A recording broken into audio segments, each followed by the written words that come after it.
নমস্কার। অন্নপূর্ণায় যোজনায় আবেদন করেছেন এবং ভেরিফিকেশনে করেছেন অরিজিনাল ডকুমেন্ট দিয়ে।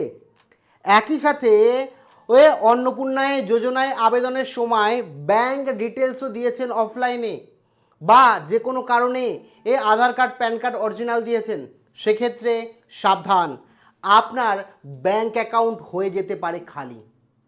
এক্ষেত্রে প্রতারণার শিকার হচ্ছেন বহু মানুষ।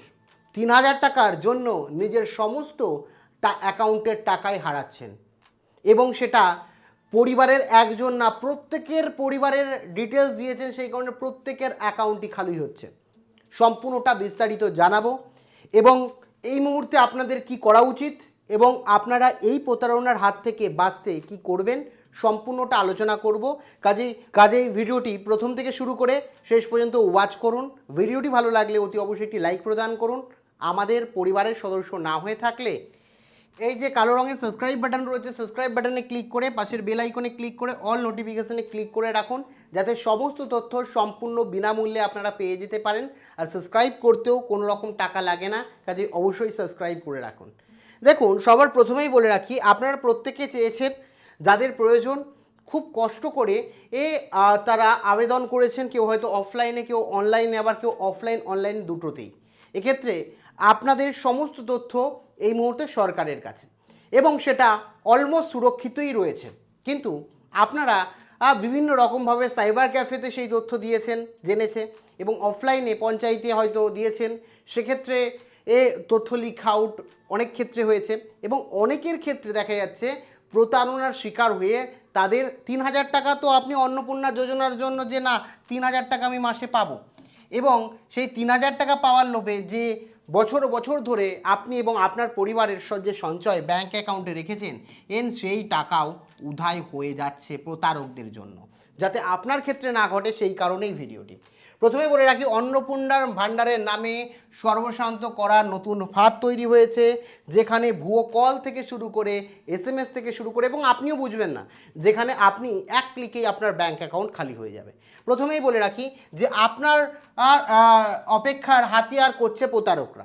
আপনি অপেক্ষা করছেন যে সাধারণ মানুষের অবস্থা, অন্নপূর্ণা ভাণ্ডারের টাকা কবে ঢুকবে, অ্যাপ্রুভ হলো কি না, সেই নিয়ে সাধারণ মানুষের দীর্ঘ অপেক্ষার অবস্থান রয়েছে, কৌতূহল রয়েছে, এবং সেই কৌতূহলকে কাজে লাগিয়ে স্ক্যামাররা সুযোগ নিয়েছেন। ঠিক আপনার অপেক্ষার সুযোগটাই নিচ্ছেন স্ক্যামাররা। তারা নিজেরা ভেরিফিকেশন কলের জন্য আগ্রহে বসে রয়েছেন, এবং তারা সবথেকে বড় অস্ত্র হিসাবে এটাকে বেছে নিয়েছেন। এক্ষেত্রে বলে রাখি, ভেরিফিকেশনের একটি ফোন কল এবং শূন্য ব্যাংকের অ্যাকাউন্ট, এক্ষেত্রে কি হচ্ছে, একটা একজনের নাম হচ্ছে রানু মণ্ডল। আপনাদের মতনই অন্নপূর্ণা ভাণ্ডারে তিনি আবেদন করেছিলেন, এবং তার ঠিকানা হচ্ছে বাঁকা ভবানীপুর চন্দ্রকোনা নম্বর 1 ব্লকের পশ্চিম মেদিনীপুরের তিনি বাসিন্দা। শুক্রবার বিকাল 3:30 তার কাছে কল আসে। বিডিও অফিস থেকে পরিচয় দিয়ে একটি ফোন কল আসে, বলা হয় অন্নপূর্ণা ভাণ্ডারের দ্বিতীয় কিস্তির টাকা আজই ভেরিফিকেশন করতে হবে। ঠিক আছে, এবং প্রতারকদের ট্রোপ, ব্যাংক অ্যাকাউন্ট চালু আছে কি না সে দেখার জন্য 1 টাকা পাঠাতে বলা হয়, এবং প্রতারকদের প্রথমে বলে 1 টাকা মাত্র ব্যাংক অ্যাকাউন্ট চালু আছে কিনা তার জন্য পাঠাতে। ভয়ঙ্কর পরিণতি, টাকা পাঠানোর কিছুক্ষণের মধ্যেই হোয়াটসঅ্যাপ ব্লক হয়ে যায়, এবং ক্লোন ব্যাংক অ্যাকাউন্ট সম্পূর্ণ খালি হয়ে জিরো ব্যালেন্স দেখায়, মানে যত টাকা ছিল সমস্ত টাকাই কিন্তু নিয়ে নেওয়া হয়েছে। ভুয়ো পরিচয় দিয়ে স্টেপ 1 নিজেদের বিডিও অফিস বা পঞ্চায়েত আধিকারিক বলে দাবি করবেন।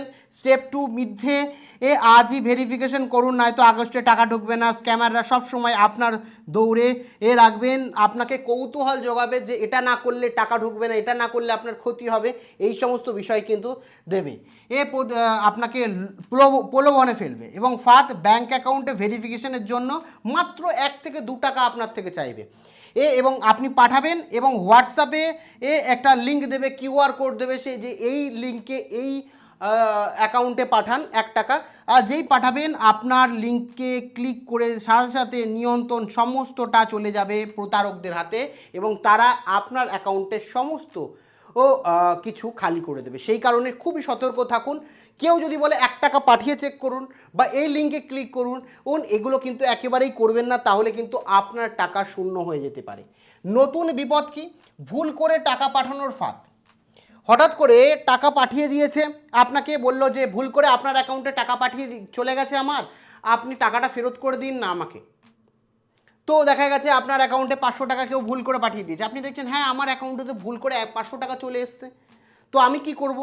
আমাকে তো এই মুহূর্তে দাঁড়িয়ে টাকাটা তাকে ফেরত দিতে হবে। আপনি একজন সজ্জন ব্যক্তি, ভদ্রলোক, নিয়াতি ভদ্র মহিলা, যার কারণে আপনি অন্যের টাকা নিতে চান না। সেই কারণে আপনি নিজের মানবিকতার কারণে মানুষ্য ধর্ম পালন করার কারণে আপনি কি করলেন, এই হঠাৎ করে 2000 বা 5000 যে টাকা ঢুকে গেছে সেই টাকা ভুল করে আপনাকে ফেরত দেওয়ার জন্য রীতিমতো ক্যাশ টাকা দিন, পুলিশের স্টেশনে গিয়ে টাকা দিন, কিন্তু ফেরত অনলাইনে আর দেবেন না।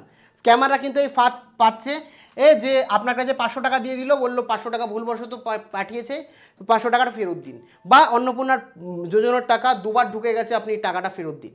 সেক্ষেত্রে কিন্তু আপনি সেন্ড করতে যেই যাবেন, স্ক্যানার দেবেন, সেই ক্ষেত্রে কিন্তু আপনার কান্না ছাড়া কোনো উপায় থাকবে না। ভুল করে সে একবার আপনি যদি লিঙ্কে ক্লিক করে বা কিউআরে সেন্ড করেন বা ব্যাকেও সেন্ড করেন, সেক্ষেত্রে কিন্তু আপনার সম্পূর্ণ টাকা চলে যেতে পারে। সেই কারণে কেউ যদি ভুল করে টাকা পাঠায়, বলুন আপনি আসুন, আমি ক্যাশ দেবো আপনাকে, অনলাইনে দিতে পারবো না, এটা মনে রাখবেন।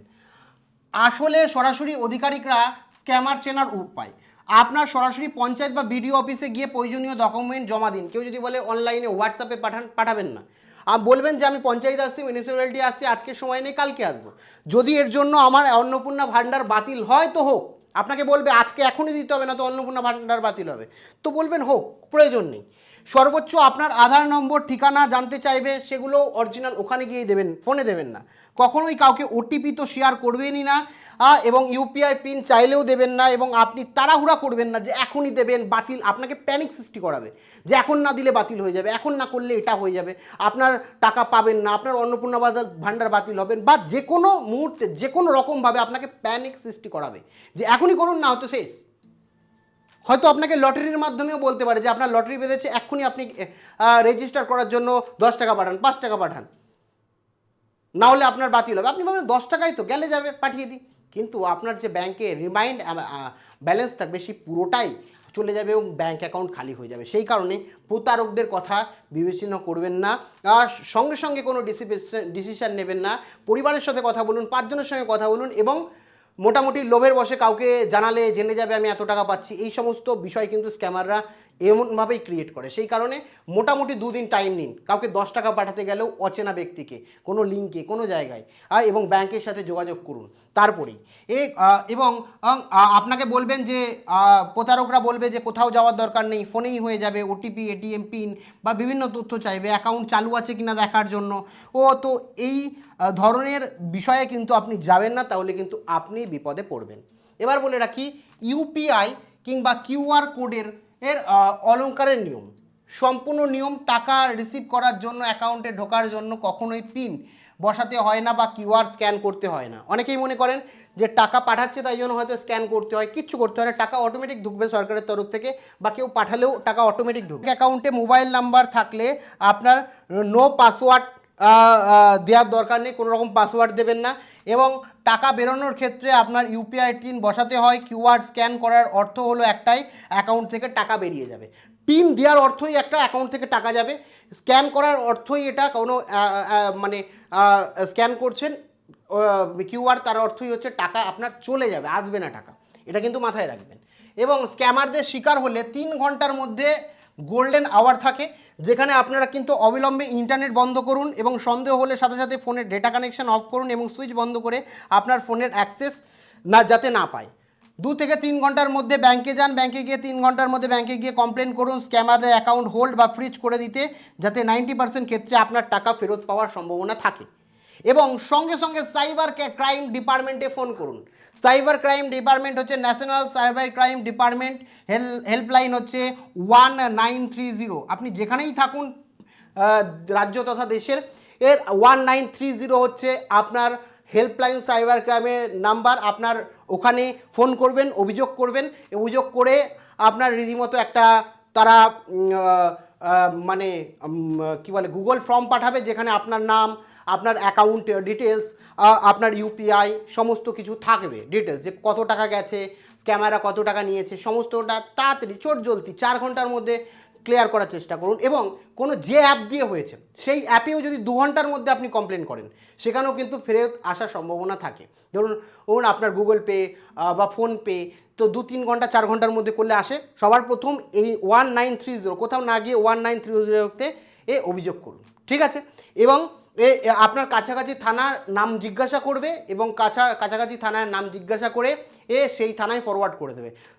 চটজলদি থানায় দৌড়ে যাওয়ার কোনো প্রয়োজন নেই। থানায় দৌড়ে গেলে কিচ্ছু করবে না, কেন আমি নিজের অভিজ্ঞতা আমার রয়েছে। আমার এক পরিচিত একজনের হয়েছে, আমি নিজে গিয়ে যাচাই করেছি। থানা হেল্প করে না, থানার অনেকে নাম্বারই জানে না যে এটা 1930 নাম্বার, সাইবার ক্রাইমের নাম্বার। আমি নিজে গেছি, ওখানকার ওসি বলছে আরেকজনকে কাছে পাঠাচ্ছে, এই করে সময় নষ্ট হবে, 1 ঘন্টা 2 ঘন্টা কেটে যাবে আপনার।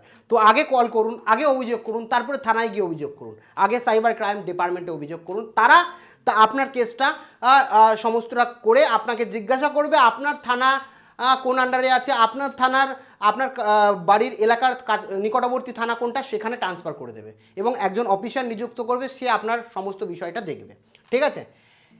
অনেক ক্ষেত্রে অনেক থানায় এগুলো নিয়ে বিবেচনাই করে না, একটা প্র্যাকটিক্যাল কথা। ফোন করলে বলে পেলে জানাবো, কিন্তু অনেক জায়গায় ডেডিকেটেড যেখানে অফিসার দেওয়া হয়, তারা কিন্তু কাজ করে এই সাইবার ক্রাইম ডিপার্টমেন্ট নিয়ে, সে 10 টাকার কাজ হলেও করে তারা।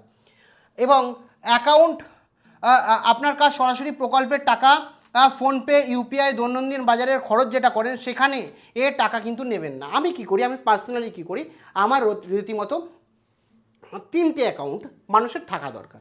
একটা হচ্ছে মিনিমাম 3টে অ্যাকাউন্ট, একটা হচ্ছে রেগুলার ইউজ করবেন, আপনার দৈনন্দিন জীবনের খরচ করবেন।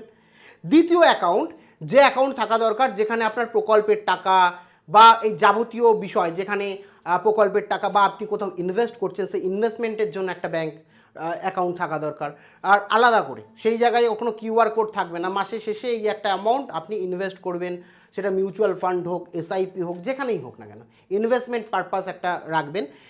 এবং তৃতীয় হচ্ছে আপনার মেন অ্যাকাউন্ট, যেখানে আপনার কাজের টাকাটা আসে, যেখানে আপনি সেভিংস করেন, যেখানে আপনার মাসিক আপনার যে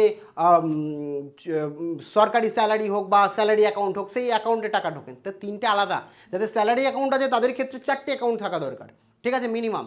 তো একটা বিষয় মাথায় রাখবেন, ডাইরেক্ট মেন অ্যাকাউন্ট থেকে কখনোই কোনো ভ্যান্ডারকেই কোনো রকম টাকা দেবেন না। চেষ্টা করবেন যে ওই অ্যাকাউন্ট দিয়ে কোনো কিছুই করবো না, ওই অ্যাকাউন্টে আমার প্রত্যেক মাসে 5,000 খরচ বা হাত খরচ 10,000 টাকা, সেটাকে আপনি টেম্পোরারি যে অ্যাকাউন্টটা থাকবে সেই অ্যাকাউন্টে ট্রান্সফার করে নিন, ট্রান্সফার করে সেটাকে খরচ করুন, যাতে আপনার যদি কোনো কারণে স্ক্যামও হয়, সেই 3,000 বা 4,000 টাকার মধ্যেই হবে, একাধিক টাকা আপনার যাবে না। এটা কিন্তু অ্যালার্ট রাখেন এই বিষয়ে।